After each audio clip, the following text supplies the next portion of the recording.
Hey, everybody. Welcome to the Dallas Daily Show. My wife, Meg, is with us all week this week, and I'm going to just jump in and hand it to her. So let's go ahead and get into the conversation. All right, Lou. Oh, sorry, everybody. Lou is what I call her. Lou's my nickname for my wife. Her maiden name was Lewis. And no, you can't use that as any security questions because we don't do that one. But her name is Lewis. Maiden name was Lewis, and so I've always just called her Lou. So, hey, Lou. Hey, Lou. Lou. We got kind of go Boston with it a little bit. Lou, true. What's up, Lou? So we're talking this week, conversations with you, insights you've gained. Everybody got to know you a little bit yesterday. But what's a story that hit you recently that you said, that's a lesson I can take? Sure. Well, I've been in the middle of a very heavy lift at work. I've been project managing on getting our whole database into a new database. And so it's a lot of migration. It's a lot of mess is what it is, and making sense of the mess.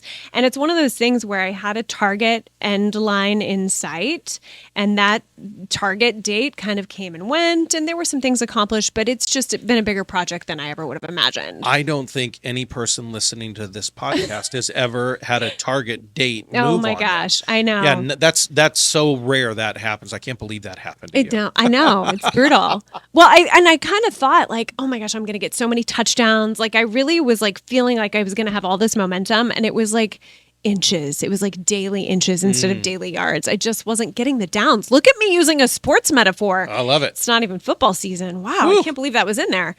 So anyway, I was needing just a break. You know, it was just like all consuming my thoughts. Even when I wasn't at my laptop or wasn't working, the back of my brain was just still noodling on this project all the time.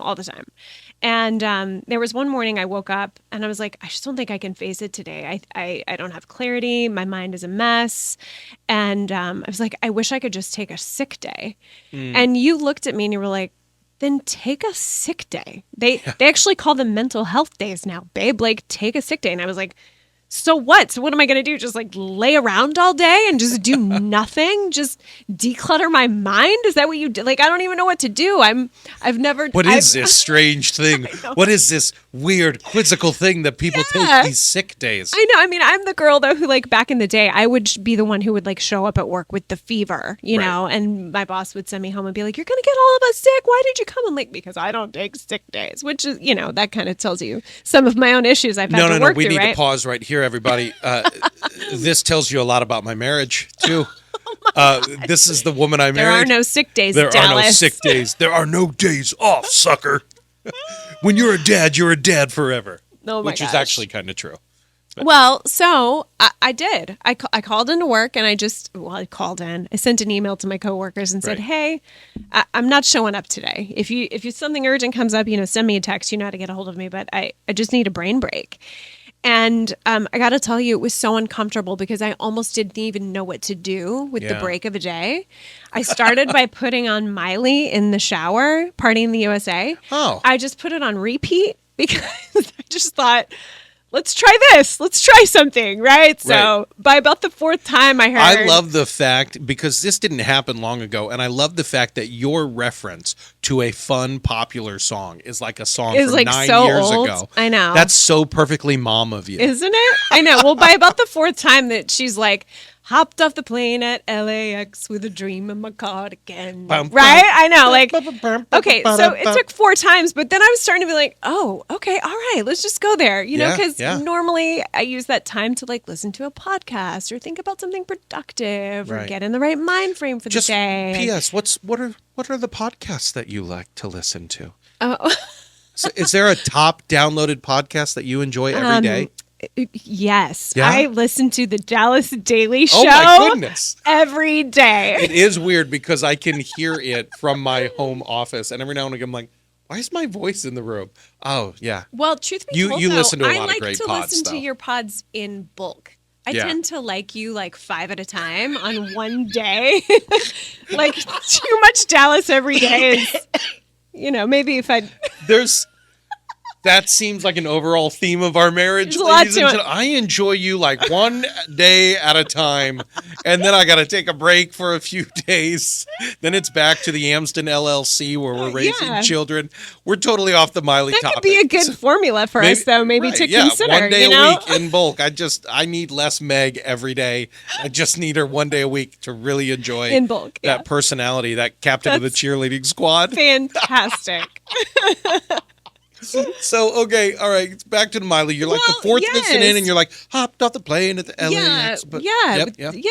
Start feeling the groove. I started feeling the groove. And so I took a walk and got some sunshine on my skin and some fresh air. And, you know, sure enough, if my mind didn't begin to declutter and some of these problems that I was having, it was like, oh my gosh, I actually made the space that now I can begin to see a solution, or I can maybe come and try from this angle. Yeah. And if I had not given myself permission, and I actually think you gave me permission because you were like, what do you need, honey? Do you need me to give you permission to take the sick day? I give you permission, you know? So I was like, yeah, I think I do need somebody to just give me permission. And so thank you that you did that for me that day. I think we had a pod episode a month or so ago, something about like, if you need permission, let me be the one to give it to you. I don't think we give ourselves permission. No. Especially to create space. It's so true. And it made all of the difference. I was able to go back to work that like Thursday, Friday, whatever it was, you know, and get my mind around some things that I hadn't been able to before. So you guys, mental health days, use them.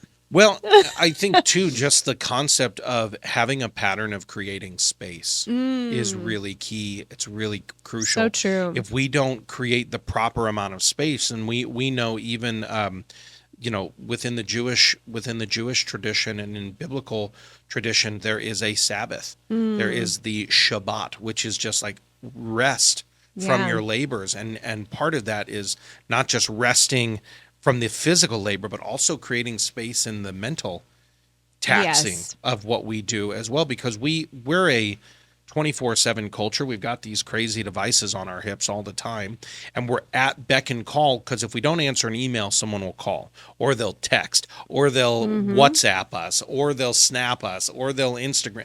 I have people send me business-related messages on my private Facebook page, and I'll ping them back and go, not the place for it. Shoot me an email.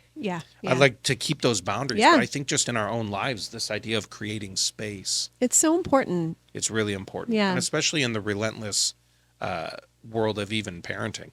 Oh, gosh. Yeah. We should just do a whole day on parenting. We could do a week on that. Yeah. Well, please come back. All right. Here at the Neighborhood Loans. So guys, as you're listening to this, obviously Meg needed permission to take that mental health day, or to just simply create space. Two-part question for you here. Number one, where in your world do you need to create some space? Where are you caught in the redundancy of old beliefs, old behaviors, old patterns? And if you could just step back far enough from them, create that space, you could actually feel really good.